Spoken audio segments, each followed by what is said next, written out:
জয় শ্রীরাম। তোমরা সবাই কেমন আছো? তো আমি আজকে মাঠে যাচ্ছি সকালে। সকালে যেতে যেতে রাস্তা দিয়ে দেখি এক গাছি রসের ঠিলে সাইকেলে বেঁধে নিয়ে যাচ্ছিল। তো আমি দেখতে দেখতে মাঠে চলে এলাম। তো মাঠে এসে মেশিনটা স্টার্ট দিলাম। স্টার্ট দিয়ে জমিতে জল যাচ্ছিল। তো আজকে আমি কীটনাশক স্প্রে করব আমার ধানের জমিতে। তো তোমরা দেখতেই পারছো আমি যে ওষুধটি দেব তার নাম হেলমেট 550। তো আমি এক এক ড্রামে 30 ml করে দেব।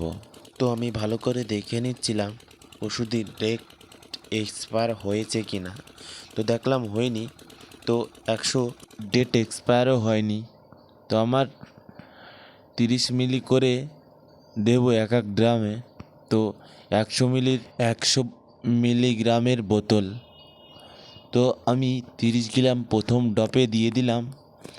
তো আমার দেওয়া হয়ে গেছে। তো জলটা ভরে আমি একটু ভালোভাবে মিশিয়ে নিলাম ওষুধটা, যাতে 16 লিটার জলের মধ্যে ভালো করে গুলিয়ে যায়। তো সাধারণত আমার ড্রপটা 16 লিটার। তো আমি 16 লিটার জলের ভিতরে গুলিয়েছি 30 মিলি।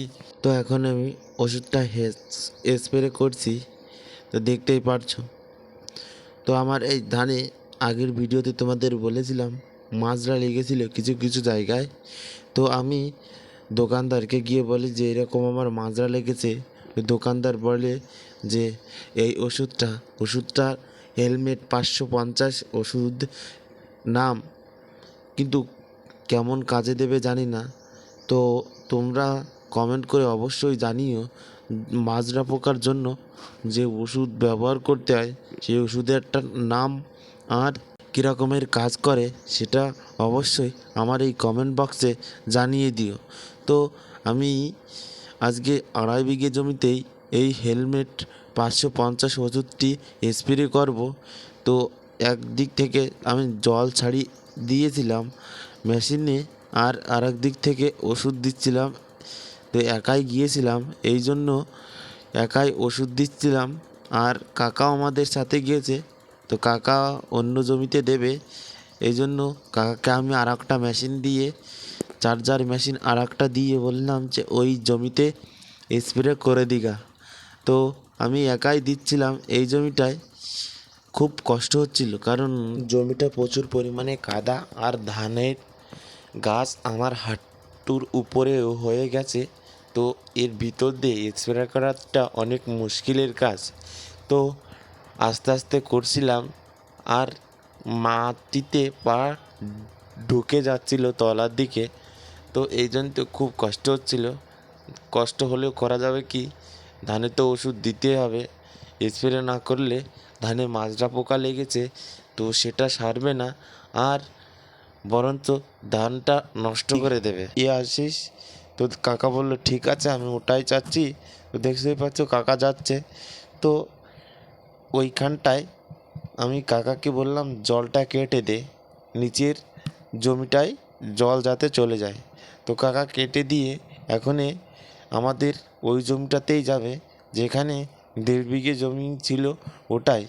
আর এই ওষুধটা সকালে কুয়াশা থাকার কারণে দিলে ভালো হয়, কারণ যতটা নিহর থাকবে তোমার ধানে ততটাই ভালো, কারণ সেই নিহরটা তোমার নিচের দিকে যত নামবে তত তোমার ধানের পক্ষে ভালো, কারণ ওষুধটা নিচের দিকে চলে যাবে নিহরের সঙ্গে।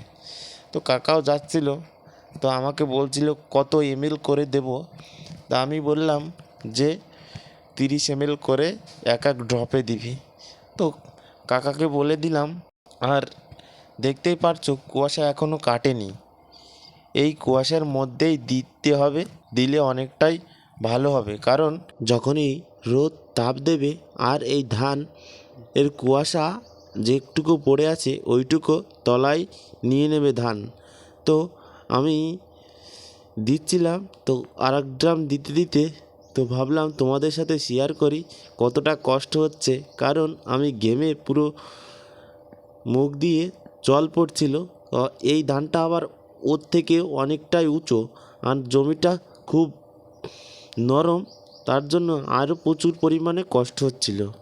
তো কী করা যাবে, দেখতে থাকো ভিডিওটি। जय राधा माधव जय कुंज बिहारी जय गोपी जनवल्लभ। তো বন্ধুরা, তো আমার প্রায় জমিতে ওষুধ দেওয়া প্রায় হয়ে গেছে। তো আমি সাধারণত আজকে 4 ড্রাম ওষুধ দিয়েছি। তো 4 ড্রামে আমার জমিটা সীমিত বাকি রয়ে গেছে। তো কাল যখন আসতে হবে আবার, অত কষ্ট করে লাভ নেই, তো প্রচুর পরিমাণে কষ্ট হয়ে গেছে। তো আমি এবার ওই জমিটাতে কাকার কাছে যাব। তো কাকার কাছে এসে দেখি কাকা ওষুধ দিচ্ছিল। তো কাকারও আর বেশি নেই, অল্পই আছে। তো কাকারও প্রায় 2.5 ড্রাম মতো লেগেছে। তো একসঙ্গে এসেছিলাম।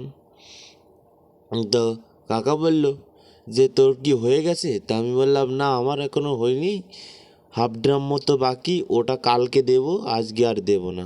তো বন্ধুরা, আমার ভিডিওটা যদি ভালো লেগে থাকে ফেসবুক পেজটি ফলো করে দেবে আর ইউটিউব চ্যানেল সাবস্ক্রাইব করে দিবে। আমার ইউটিউব চ্যানেলের নাম কৃষকের বন্ধু, আমি সৌরভ। ভালো থেকো, সুস্থ থেকো, পরবর্তী ভিডিওয় দেখা হচ্ছে।